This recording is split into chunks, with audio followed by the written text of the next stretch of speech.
Kami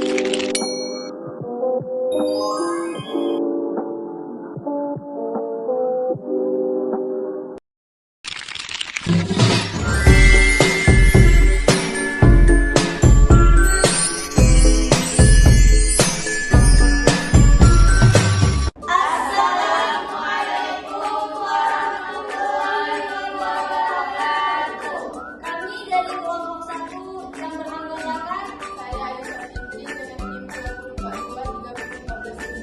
saya Lutfiatul Rahman dengan NIM 242301317. Saya Setiazi dengan NIM 2423121. Saya Anissa dengan NIM 2423275. Saya Rosalila dengan NIM 2423015. Di sini kami akan membuat video penjelasan tentang fakta, konsep, dan generalisasi dalam IPS. Silakan simak video kami berikut ini. Baiklah, saya akan menjelaskan tentang fakta. Fakta adalah hal, keadaan, peristiwa yang merupakan kenyataan yang sungguh-sungguh terjadi dan terjamin kebenarannya, atau sesuatu yang benar-benar ada atau terjadi. Fakta sosial adalah secara bertindak, berpikir, dan berperasaan yang berada di luar individu yang mempunyai kekuatan memaksa dan mengendalikan individu tersebut.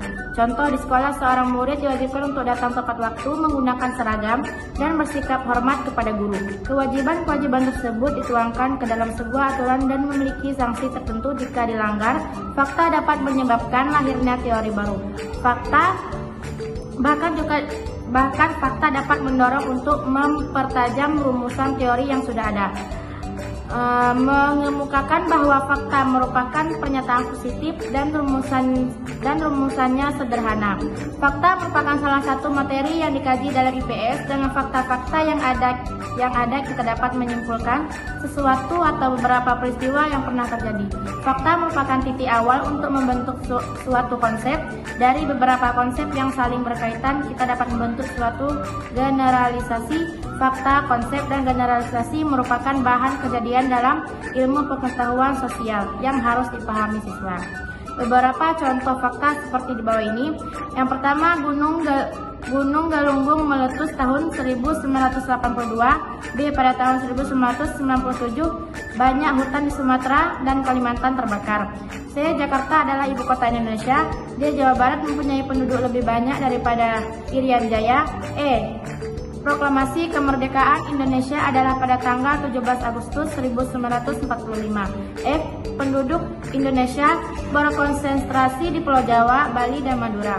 D. Ikrar Sumpah Pemuda terjadi pada tanggal 28 Oktober 1928.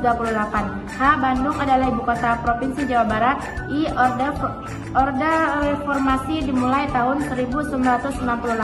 Mungkin cukup itu yang dapat saya jelaskan. Sekian, terima kasih. Bye-bye. Baiklah, saya akan menjelaskan tentang konsep.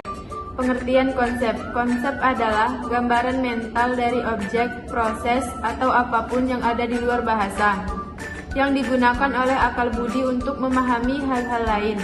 Menurut Sujadi, pengertian konsep adalah ide abstrak yang digunakan untuk mengadakan klasifikasi atau penggolongan yang pada umumnya dinyatakan dengan suatu istilah atau rangkaian kata. Konsep adalah suatu kesepakatan bersama untuk penamaan sesuatu dan merupakan alat intelektual yang membantu kegiatan berpikir dan memecahkan masalah. Dari pengertian tersebut dapat ditarik sebuah kesimpulan bahwa konsep mengandung atribut. Atribut adalah ciri yang membedakan tabel objek atau peristiwa atau proses dari objek, peristiwa atau proses lainnya. Atribut dapat didasarkan atas fakta berupa informasi konkret yang dapat dibuktikan melalui laporan seseorang atau hasil pengamatan langsung. Laporan verbal, gambar-gambar, card yang berisi data dapat digunakan untuk mengkomunikasikan atribut. Menurut Womack 1970, selain memahami konsep yang dibangun berdasarkan pengenalan kita terhadap atribut kelas atau penggolongan dan simbol, juga penting memahami tingkat arti level of meaning dari sebuah konsep. Ia berpendapat bahwa sebuah konsep studi sosial merupakan kata atau sekumpulan kata yang berkaitan dengan satu gambar tertentu yang menonjol dan bersifat tetap. Untuk lebih menjelaskan pengertian tentang konsep, berikut ini dikemukakan beberapa sifat. Yang pertama, konsep itu bersifat abstrak. Ia merupakan gambaran mental tentang benda, peristiwa, atau kegiatan. Misalnya, kita mendengar kata kelompok. Kita bisa membayangkan apa kelompok itu. Yang kedua yaitu konsep merupakan kumpulan dari benda-benda yang memiliki karakteristik atau kualitas secara umum. Yang ketiga, konsep itu bersifat personal. Pemahaman orang tentang konsep kelompok misalnya mungkin berbeda dengan pemahaman orang lain. Yang keempat, konsep dipelajari melalui pengalaman dengan belajar. Yang kelima, konsep bukan persoalan arti kata seperti di dalam kamus. Kamus memiliki makna lain yang lebih luas. Dalam konsep terdapat makna denotatif dan makna konotatif. Makna denotatif berkenaan dengan arti kata seperti pada kamus. Misalnya arti kata revolusi adalah perubahan cepat dalam hal prosedur, kebiasaan, lembaga, dan seterusnya. Revolusi juga mempunyai makna konotatif antara lain sebagai berikut. Makna revolusi merangkum makna denotatif. Revolusi tidak sama dengan pemberontakan, melainkan kejadian yang penting yang telah direncanakan dan diatur secara sungguh-sungguh. Konsep revolusi ini mencakup kepemimpinan, baik oleh kelompok maupun perseorangan.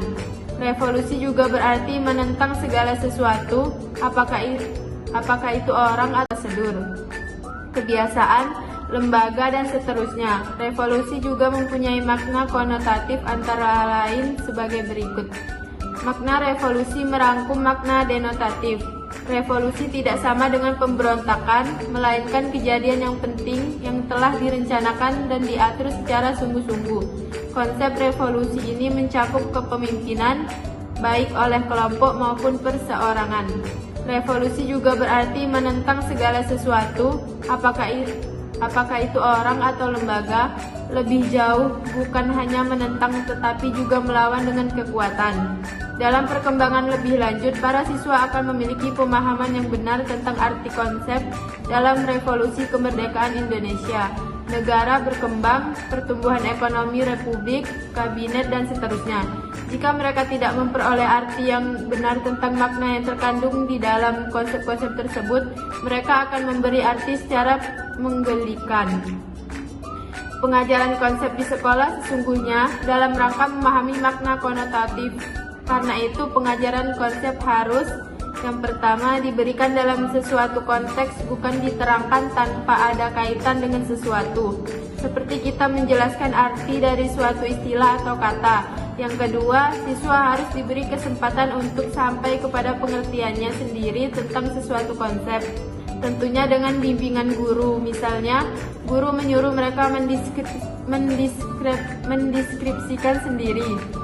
Yang terakhir yaitu siswa harus membacanya sendiri, mendengarkan penjelasan, dan segera menuliskan makna konsep setelah diperkenalkan.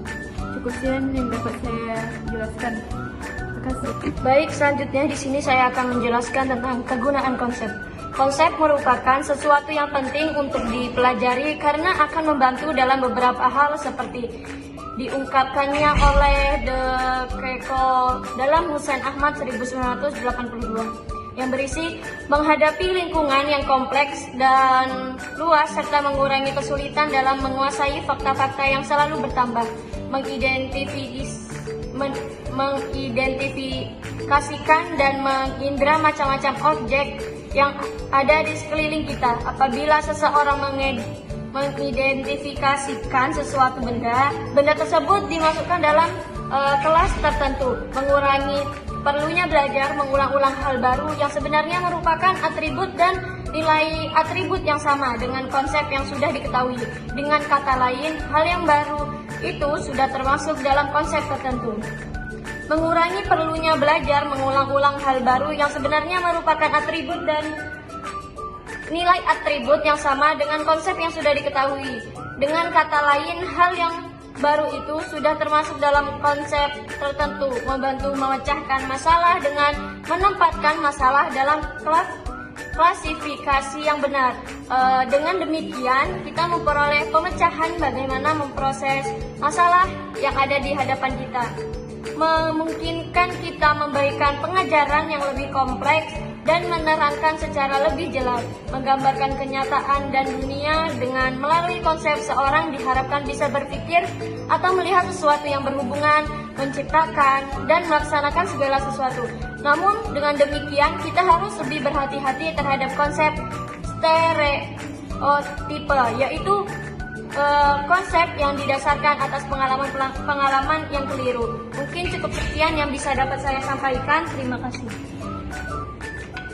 Pembinaan konsep IPS. Agar anak didik dapat memahami pengertian konsep-konsep IPS dengan lebih jelas dan memadai, maka seorang guru hendaknya memperhatikan hal-hal yang penting dalam mengajar konsep-konsep IPS. Dalam ini, Yalon dalam Hussein Asmat 1982 mengumumkan bagaimana mengajar konsep yang baik sebagai berikut. Pertama yaitu merumuskan tujuan. Guru harus menetapkan tujuan tertentu untuk masing-masing mata pelajaran. Dalam mengajar konsep, guru hendaknya memberikan kesempatan kepada siswa untuk menggunakan kemampuannya dalam memberikan atau memiliki contoh-contoh tentang konsep. Yang kedua yaitu menyadari adanya pengetahuan perasaan yang akan membantu pemahaman konsep. Syarat utama untuk mempelajari konsep adalah memilih yaitu membedakan antara objek yang satu dengan objek lainnya, antara simbol yang satu dengan simbol yang lainnya. Selanjutnya, guru harus mengetahui pengetahuan persyaratan, yaitu bahwa siswa harus mampu menunjukkan atribut, definisi, dan memahami konsep. Yang ketiga yaitu menyajikan definisi dan contoh-contoh. Guru harus menyajikan definisi contoh sebab konsep akan mudah dipahami apabila yang pertama yaitu aspek relevan dan stimulus jelas dan aspek yang tidak relevan dengan stimulus kurang jelas atau kurang tajam. Yang kedua yaitu jumlah aspek yang tidak relevan dengan stimulus dikurangi. Yang ketiga yaitu banyak menggunakan contoh-contoh yang positif. Yang keempat yaitu memberikan definisi dan contoh atas objek yang dipelajari. Yang kelima yaitu memberikan kesempatan kepada siswa untuk merespon dan memberikan. Terima kasih. Materi terakhir yaitu generalisasi. Generalisasi menghubungkan beberapa konsep sedemikian rupa sehingga terbentuk suatu pola hubungan yang bermakna dan menggambarkan hal yang lebih luas. Artinya dalam pemikiran ini kita terbentuk pola-pola hubungan bermakna yang lebih luas. Jojo Suradisastra. Menurut Nursid Sumantamadja, generalisasi adalah hubungan dua konsep atau lebih dalam bentuk kalimat lengkap yang merupakan pernyataan deklaratif dan dapat dijadikan suatu prinsip atau ketentuan dalam IPS. Jadi dapat disimpulkan bahwa seseorang dikatakan menyusun generalisasi apabila dua orang itu menarik dua konsep atau lebih dengan sedemikian rupa sehingga saling berhubungan satu dengan lainnya. Untuk lebih jelasnya kita ambil contoh berikut. Ada ungkapan makin primitif suatu masyarakat lingkungan hidupnya akan semakin mempengaruhi cara hidup masyarakat itu. Kita menemukan atau lebih dengan sedemikian rupa sehingga saling berhubungan satu dengan lainnya. Untuk lebih jelasnya kita ambil contoh berikut. Ada ungkapan makin primitif suatu masyarakat lingkungan hidupnya akan semakin mempengaruhi cara hidup masyarakat itu. Kita menemukan paling sedikit 3 konsep, yaitu masyarakat primitif, lingkungan hidup, dan cara hidup. Generalisasi yang baik adalah generalisasi yang tidak menyebut orang, tempat, atau benda. Alasannya, apabila kita menyebutkan beberapa generalisasi yang kita buat memiliki tingkat abstraksi yang rendah, tingkat keberlakuannya juga sempit atau rendah. Generalisasi harus ditulis sedemikian rupa sehingga siswa dapat mengaplikasikannya dalam berbagai situasi yang bagaimanapun juga. Pengertian generalisasi dalam sejarah berbeda dengan generalisasi dalam disiplin ilmu sosial lainnya. Generalisasi dalam sejarah merupakan contradiction atau terminis karena sifatnya yang unik yang menunjukkan bahwa peristiwa sejarah itu tidak terulang lagi. Namun di dalam sejarah ada juga kemungkinan perulangan. Dalam arti bahwa yang berulang itu adalah hal-hal yang berkaitan dengan perilaku manusia yang berorientasi nilai, sistem sosial, kebutuhan ekonomi, kecenderungan psikologis, dan selanjutnya. Menurut Cauchy dalam Jarrod Image menggunakan adanya 4 jenis generalisasi yang diperlukan dalam kajian sejarah IPS, yaitu generalisasi deskriptif. Contohnya, pada umumnya pusat-pusat kerajaan terletak di tepi sungai. Kedua yaitu generalisasi sebab akibat. Contoh di dalam foreign policy, apabila golongan ekstrim berhasil merebut kekuasaan maka akan langsung pemerintah teror. Yang ketiga yaitu generalisasi acuan nilai. Contoh Raja Adil, Raja disembah, Raja Alim, Raja disanggah. Yang keempat yaitu generalisasi prinsip universal. Contoh kapasitas sebuah bangsa untuk memodernisasikan diri tergantung pada potensi sumber daya alamnya, kualitas manusia, dan orientasi nilai para pelaku sejarahnya. Generalisasi sejarah dalam konteks PS bukan untuk dihafalkan, melainkan untuk dipahami dan diaplikasikan pada situasi baru yang dihadapi. Untuk meningkatkan kemampuan ini, diperkenalkan gagasan-gagasan dan pemikiran yang sesuai dengan kemampuan berpikir sehingga siswa dapat menghadapi permasalahan yang berkaitan dengan sejarah. Untuk itu, tugas guru di kelas yaitu mengembangkan dalam kegiatan belajar mengajar yang disesuaikan dengan situasi dan kondisi lingkungan serta kemampuannya. Guru dituntut kreativitasnya dalam mencari pengelolaan sumber belajar agar kegiatan belajar mengajar yang dikelolanya menjadi lebih lancar. Itu saja, terima kasih. Baiklah, cukup sekian yang dapat kami jelaskan. Kurang dan lebihnya kami mohon maaf.